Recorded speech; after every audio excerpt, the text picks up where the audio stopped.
Traditional media spent millions covering Trump's legal troubles. Social media influencers spent nothing and reached more voters. It was March 2024, and the newsrooms of America's biggest networks were buzzing with the same energy they'd had for nearly a decade. CNN's morning editorial meeting focused on Trump's latest indictment. MSNBC planned wall-to-wall coverage of the Manhattan trial. Fox News prepared their counter-narrative about political persecution. Meanwhile, in a cramped apartment in Austin, Texas, a 23-year-old TikTok creator named Jake Martinez was about to change everything with a 60-second video. "Y'all, I don't care about these court cases," Jake said to his phone camera, sitting in his gaming chair. "I care about why my groceries cost $200 when they used to cost $100. That's it." That's the tweet.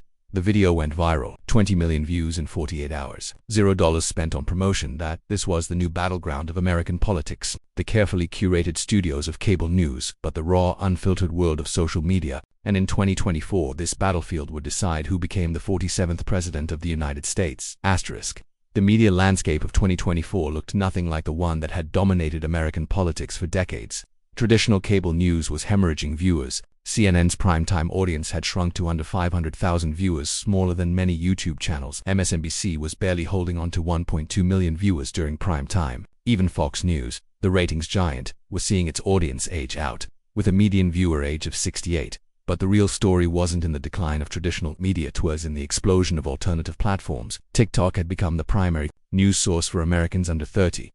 Podcasts like Joe Rogan's were reaching audiences that dwarfed network television. Twitter, now rebranded as X under Elon Musk's ownership, had become the town square where political narratives were born and died in real time. The traditional media establishment didn't just misunderstand this shift, they actively fought against. "If these influencers aren't real journalists," CNN's media critic Brian Stelter had proclaimed in late 2023, "they don't have the training, the ethics, or the responsibility that comes with real journalism." But voters increasingly didn't care about journalism degrees or media ethics. They cared about authenticity, relatability, and someone who spoke their language. By early 2024, American politics was being fought on 3 different screens, each telling a completely different story. CNN's reality every morning at 6 a.m. CNN's new day opened with the same drumbeat: Trump's legal troubles, his threat to democracy, his unfitness for office. The network had essentially become a 24/7 anti-Trump operation, with panels of experts explaining why his candidacy was illegitimate, unprecedented, and dangerous. Anderson Cooper's AC 360 featured the same rotating cast of former prosecutors, political scientists, and never-Trump Republicans. Night after night, they dissected Trump's legal strategy, analyzed his Truth Social posts, and warned about the dangers of his potential return to office. "This is not normal," became CNN's unofficial motto. Jim Acosta, Jake Tapper, and Caitlin Collins delivered this message with the urgency of war correspondents, but their audience was shrinking daily. The network's coverage was professionally produced, extensively fact-checked, and featured respected journalists with decades of experience. It was also increasingly irrelevant to the average American voter, who was more concerned about their grocery bills than grand jury proceedings. MSNBC's echo chamber. MSNBC had doubled down on their progressive base, turning their programming into a resistance broadcast network. Rachel Maddow's intricate deep dives into Trump's legal cases drew praise from liberal intellectuals and complete indifference from swing voters. Her 20-minute monologues connected dots between Trump's various legal cases, creating complex narratives that required graduate-level attention spans. The network's hosts spoke to their audience as if they were members of the same book club, educated, affluent, and already convinced. Joy Reid's The Readout featured panels of academics and activists who spoke in the language of critical race theory and intersectionality. Nicole Wallace's Deadline White House brought together former Bush administration officials and Lincoln Project founders to discuss the Republican Party's moral failings. Lawrence O'Donnell's The Last Word delivered impassioned monologues about the threats to democracy, but his message rarely escaped the liberal bubble. The network's audience was highly educated, overwhelmingly white, and increasingly elderly. Morning Joe, hosted by Joe Scarborough and Mika Brzezinski, had become a daily therapy session for Trump-traumatized liberals. The show's 3-hour format allowed for extensive hand-wringing about the state of American democracy, but offered few solutions that resonated with working-class voters. Fox News' counter-narrative. Fox News had their own reality to sell, but it was becoming increasingly complicated. Tucker Carlson, before his shocking departure in April 2023, had pioneered the deep state persecution narrative. His replacement, the rotating cast of guest hosts, struggled to maintain his unique blend of populist rage and conspiratorial thinking. Sean Hannity picked up the torch, portraying Trump as a martyr being crucified by corrupt prosecutors and a weaponized justice system. His 9 p.m. show became a nightly defense of Trump, featuring the same cast of Trump-friendly lawyers, Republican politicians, and media critics. Laura Ingraham's The Ingraham Angle focused on cultural issues, immigration, and the invasion at the southern border. Her show resonated with Trump's base but struggled to expand beyond it. The 5 Fox's Roundtable show provided a more balanced approach, but even their moderate voices like Juan Williams were drowned out by the pro-Trump chorus. But even Fox was losing ground to newer, more radical voices online. Their audience was migrating to platforms like Rumble and Truth Social, where the messaging was even more extreme and unfiltered. Steve Bannon's War Room, Dan Bongino's podcast, and Charlie Kirk's Turning Point offered red meat conservatism without the corporate constraints of traditional television. The numbers told a story that none of the networks wanted to admit. Cable news was dying. CNN's primetime ratings had collapsed to levels not seen since the 1990s. Anderson Cooper, once the network's golden boy, was regularly beaten by reruns of The Golden Girls on cable. The network's airport contracts were about the only thing keeping their viewership above complete irrelevance. MSNBC was slightly better off, but only because they had successfully cultivated a devoted audience of liberal viewers who treated the network like a support group. Their ratings spiked during Trump-related controversies but plummeted during normal news cycles. Even Fox News, the undisputed king of cable news, was showing signs of vulnerability. Their median viewer age was 68, and they were hemorrhaging younger viewers to digital platforms. The network's post-Tucker ratings had stabilized, but they were nowhere near their peak. The real crisis wasn't just about ratings, it was about influence. These networks had spent decades as the primary shapers of American political discourse. Politicians scheduled their days around Sunday morning talk shows. Campaign strategies were built around cable news coverage. Presidential debates were hosted by network anchors who saw themselves as power brokers. By 2024, all of that was crumbling. Politicians were bypassing traditional media entirely. Trump had turned his Truth Social posts into major news events. Other candidates were choosing podcasts, appearances over network interviews. The Sunday shows were becoming irrelevant relics of a bygone era. While traditional media hemorrhaged viewers and influence, a new ecosystem of independent media was exploding. Substack had become the home for writers who had left or been pushed out of traditional media. Matt Taibbi, Glenn Greenwald, and Bari Weiss were building massive paid subscriber bases by offering the kind of reporting that legacy media couldn't or wouldn't do. Taibbi's The Twitter Files investigation, published exclusively on SEP and Twitter, had more impact than anything published by the New York Times or the Washington Post in 2023.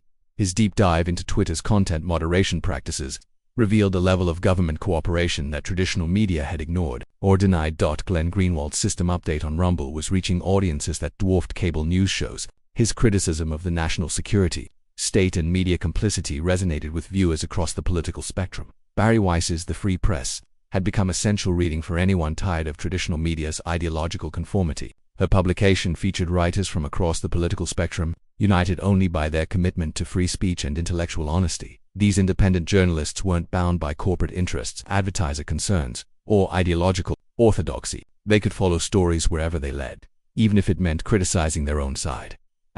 While cable news argued with itself, a quiet revolution was happening in America's earbuds. Joe Rogan, the former Fear Factor host turned podcast king, commanded an audience of 11 million listeners per episode. His 3-hour conversations with guests ranging from scientists to comedians to politicians had become America's most influential media format. When Trump appeared on the Joe Rogan Experience in August 2024, the 3-hour conversation was downloaded 50 million times in the first week. The interview covered everything from UFOs to trade policy to Trump's relationship with his children. No fact-checkers, no commercial breaks, no hostile panels, just 2 guys talking. "I don't understand why they're going after you so hard," Rogan said during the interview. "Like, I get that people don't like some of the things you say, but this legal stuff seems crazy." Trump's response was vintage Trump rambling, personal, and strangely compelling. He talked about his kids, his businesses, his frustrations with the media. For 3 hours, voters got to see a side of Trump that CNN's panels and MSNBC's monologues never showed.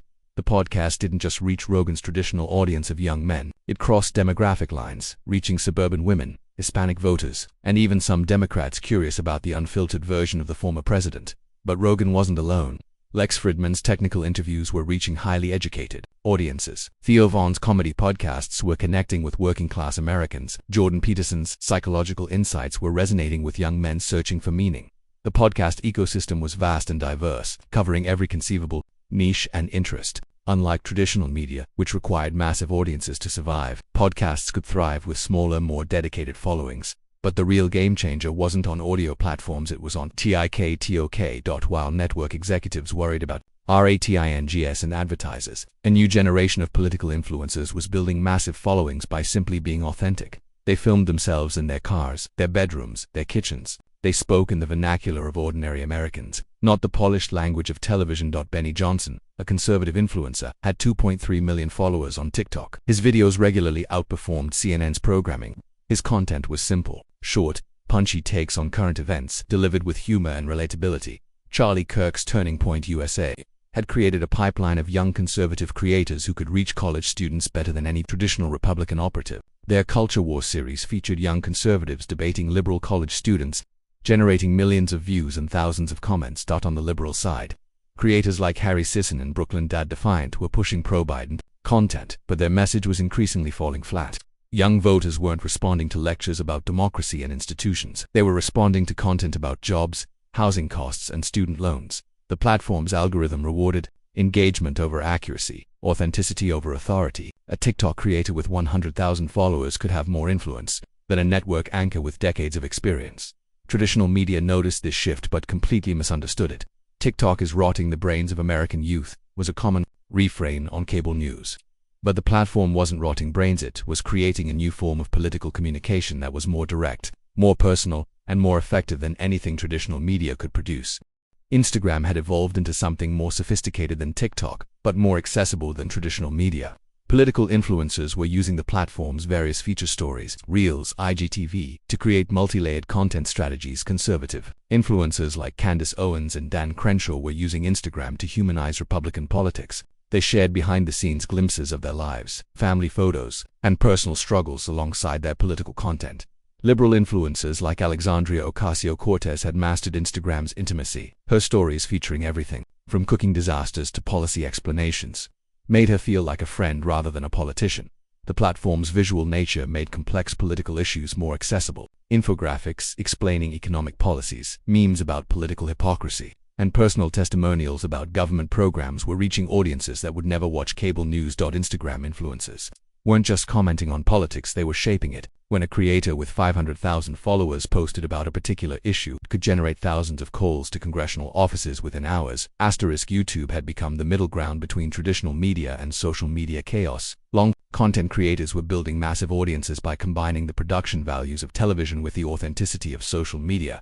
Creators like Ben Shapiro, whose Daily Wire had grown into a media empire, were reaching millions of viewers daily. His rapid-fire commentary style and fact-heavy approach appealed to conservatives who wanted substance beyond soundbites. On the liberal side, creators like David Pakman and Kyle Kulinski were building massive followings by offering progressive perspectives that mainstream media wouldn't touch.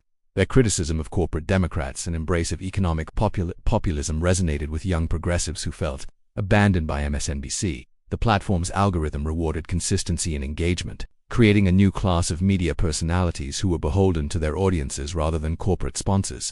These creators lived or died by their ability to maintain viewer interest, making them more responsive to their audience's actual concerns. The key to understanding 2024 isn't about left versus right, or even traditional versus digital media. It's about authenticity versus artifice. Traditional media had become performative.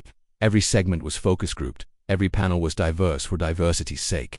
Every question was designed to generate a specific response. The teleprompter culture of cable news had created a generation of anchors who sounded like they were reading press releases. Rather than having genuine conversations, viewers could sense the manipulation, and they increasingly rejected it. When Anderson Cooper expressed outrage about Trump's latest controversy, viewers questioned whether his emotion was genuine or calculated. When MSNBC hosts praised Biden's economic policies while Americans struggled with inflation, it felt disconnected from reality. Social media, for all its flaws, felt real. When a creator made a video about struggling to pay rent, it resonated because it was genuine. When Trump appeared on a podcast and talked about his legal troubles, it felt more authentic than watching a CNN panel discuss his psychological fitness.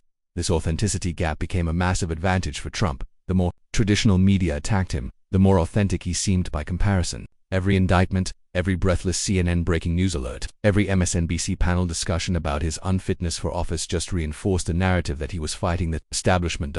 The algorithm, whether on TikTok, YouTube, or Twitter, didn't care about journalistic credentials or institutional authority. It rewarded content that generated engagement, emotion, and genuine human connection. The media consumption patterns of different generations revealed the depth of the transformation happening in American politics. Baby boomers, born between 1946 and 1964, still relied heavily on traditional media. They watched cable news, read newspapers, and trusted institutional sources. This generation was evenly split between Fox News viewers and CNN MSNBC watchers, creating the perception of a deeply divided America. Generation X, born between 1965 and 1980, had begun to migrate away from traditional media but hadn't fully embraced social media. They were the primary audience for podcasts, particularly long-form interview shows like Joe Rogan's. This generation was more skeptical of institutional authority and more open to alternative perspectives. Millennials born between 1981 and 1996 were the first generation to grow up with the internet. They got their news from a mix of social media, online publications, and streaming services. They were more likely to trust individual creators than corporate media brands. Generation Z, born after 1997, had never known a world without social media. They got their news primarily from TikTok, Instagram, and YouTube. They were completely comfortable with the idea that their primary news source might be a 22-year-old creator filming in their bedroom. This generational divide wasn't just about technology, it was about trust. Younger Americans had grown up watching traditional media make mistake after mistake. They had seen the Iraq War coverage, the 2008 financial crisis reporting, and the 2016 election predictions. They had no reason to trust institutions that had repeatedly failed them. While cable news argued with itself, a quiet revolution was happening in America's earbuds. Joe Rogan, the former Fear Factor host turned podcast king, commanded an audience of 11 million listeners per episode when Trump appeared on the Joe Rogan Experience in August 2024. The 3-hour conversation was downloaded 50 million times in the first week. No commercial breaks, no hostile panels, just two guys talking. "I don't understand why they're going after you so hard," Rogan said during the interview. "Like, I get that people don't like some of the things you say, but this legal stuff seems crazy." Trump's response was vintage Trump rambling, personal and strangely compelling. He talked about his kids, his businesses, his frustrations with the media. For 3 hours, voters got to see a side of Trump that CNN's panels and MSNBC monologues never showed. The podcast didn't just reach Rogan's traditional audience of young men. It crossed demographic lines, reaching suburban women, Hispanic voters, and even some Democrats curious about the unfiltered version of the former president. But the real game changer wasn't on audio platforms, it was on TikTok. While network executives worried about ratings and advertisers, a new generation of political influencers was building massive followings by simply being authentic. They filmed themselves in their cars, their bedrooms, their kitchens. They spoke in the vernacular of ordinary Americans, not the polished language of television. Benny Johnson, a conservative influencer, had 2.3 million followers on TikTok. His videos regularly outperformed CNN's programming. Charlie Kirk's Turning Point USA had created a pipeline of young conservative creators who could reach college students better than any traditional Republican operative. On the liberal side, creators like Harry Sisson and Brooklyn Dad Defiant were pushing pro-Biden content, but their message was increasingly falling flat. Young voters weren't responding to lectures about democracy and institutions. They were responding to content about jobs, housing costs, and student loans. The traditional media noticed this shift but completely misunderstood it. "TikTok is rotting the brains of American youth," was a common refrain on cable news. But the platform wasn't rotting brains, it was creating a new form of political communication that was more direct, more personal, and more effective than anything traditional media could produce. The key to understanding 2024 isn't about left versus right, or even traditional versus digital media. It's about authenticity versus artifice. Traditional media had become performative. Every segment was focus grouped, every panel was diverse for diversity's sake. Every question was designed to generate a specific response. Viewers could sense the manipulation, and they increasingly rejected it. Social media, for all its flaws, felt real. When a creator made a video about struggling to pay rent, it resonated because it was genuine. When Trump appeared on a podcast and talked about his legal troubles, it felt more authentic than watching a CNN panel discuss his psychological fitness. This authenticity gap became a massive advantage for Trump. The more traditional media attacked him, the more authentic he seemed by comparison. Every indictment, every breathless CNN breaking news alert, every MSNBC panel discussion about his unfitness for office just reinforced the narrative that he was fighting the establishment. No discussion of 2024 media influence would be complete without examining Elon Musk's purchase of Twitter and its transformation into X. When Musk bought the platform for $44 billion in October 2022, media critics predicted it would become a right-wing echo chamber. Instead, it became something more complex, a platform where previously suppressed voices could finally be heard. The Twitter Files revelations, published through independent journalists like Matt Taibbi and Bari Weiss, exposed how the old Twitter had actively suppressed conservative voices and content. The Hunter Biden laptop story, dismissed by traditional media as Russian disinformation, was revealed to have been actively censored by Twitter at the request of government agencies. The revelation showed a level of cooperation between social media companies and government agencies that traditional media had either ignored or actively covered up. The FBI had been meeting regularly with Twitter executives to discuss content moderation. The Department of Homeland Security had been flagging tweets for removal. Under Musk's ownership, X became a platform where alternative narratives could flourish. When mainstream media ignored certain stories, X users would amplify them. When traditional journalists made mistakes, X users would correct them in real time. The platform's community notes feature, which allowed users to fact-check tweets in real time, became more trusted than traditional fact-checkers. Unlike professional fact-checkers who were often seen as biased, community notes were crowdsourced and transparent. This shift terrified traditional media. They had lost their gatekeeping power, their ability to control what stories were told and how they were framed. Journalists who had spent decades as the arbiters of truth were now being fact-checked by anonymous users with access to the same information. Musk himself became a major political influencer, using his massive following to promote certain narratives and candidates. His endorsement of Trump in 2024 carried more weight than most newspaper endorsements. By summer 2024, something remarkable was happening in American politics. Voters were increasingly making decisions based on information that never appeared on CNN, MSNBC, or even Fox News. They were getting their news from podcasts, TikTok videos, Twitter threads, and YouTube channels. They were forming opinions based on conversations with friends, family, and online communities, rather than expert panels and editorial boards. This shift was particularly pronounced among younger voters and minorities demographics that traditional media assumed were solidly Democratic. Young black men were listening to podcasts that discussed Trump's First Step Act, his support for historically black colleges and universities, and his economic policies. They weren't hearing these stories on traditional media, which focused almost exclusively on Trump's controversial statements and legal troubles. The Breakfast Club, a popular hip-hop radio show, had become more influential among young black voters than any traditional news program. When hosts Charlamagne Tha God and DJ Envy discussed politics, their audience listened in ways that traditional media could never achieve. Hispanic voters were seeing TikTok videos about Trump's economic policies, his support for small businesses, and his appeal to traditional family values. Meanwhile, Spanish-language traditional media was largely focused on translating the same anti-Trump narratives from English-language outlets. Creators like Hispanics for Trump were building massive followings by speaking directly to Hispanic voters in their own language about issues that mattered to them: jobs, family, opportunity, and the American dream. The more traditional media pushed one narrative, the more alternative media pushed back. This created a boomerang effect, where attacks on Trump often backfired spectacularly.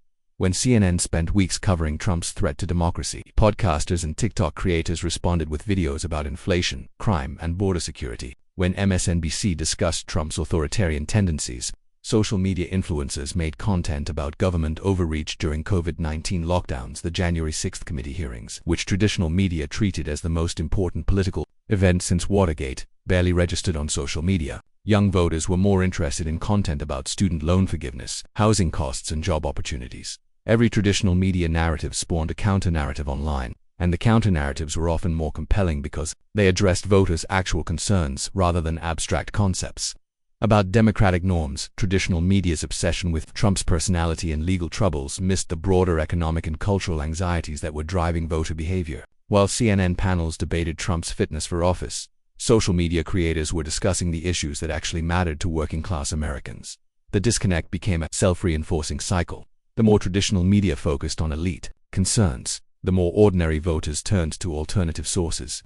The more voters turned to alternative sources, the less influence traditional media had over political outcomes. As election day approached, the disconnect between traditional media and reality became more apparent than ever. CNN's polls showed a tight race with Harris slightly ahead. Their coverage focused on Trump's legal troubles and his increasingly unhinged rhetoric. Anderson Cooper's election specials featured panels of experts explaining why Trump's campaign was in chaos. MSNBC's coverage was even more detached from reality. Rachel Maddow's final pre-election show was a 45-minute monologue about fascism and authoritarianism. Joy Reid warned about voter suppression and election interference. The network's host seemed genuinely convinced that Trump's campaign was collapsing. The New York Times editorial board wrote lengthy pieces about the threat to democracies. The Washington Post's editorial page featured daily denunciations of Trump's candidacy. Elite opinion was unanimous. Trump was unfit, his campaign was struggling, and American democracy hung in the balance. Meanwhile, the early voting numbers were telling a different story. Republicans were turning out in record numbers. Young voters weren't showing up for Harris. Hispanic voters were shifting toward Trump in unprecedented numbers, but traditional media either ignored these trends or explained them away. They had become so invested in their narrative that they couldn't see the forest for the trees. The betting markets, which had Trump favored for months, were dismissed as unreliable. The social media engagement numbers, which showed massive enthusiasm for Trump content, were ignored as artificial or manipulated. The final weeks of the campaign perfectly illustrated this divide. While CNN covered Trump's Madison Square Garden rally as a Nazi rally, TikTok creators were posting videos of the diverse crowd, the positive energy, and the substantive policy discussions. Traditional media's coverage of the rally focused on a single comedian's joke about Puerto Rico. Social media coverage showed 20,000 enthusiastic supporters, including significant numbers of minorities and young people.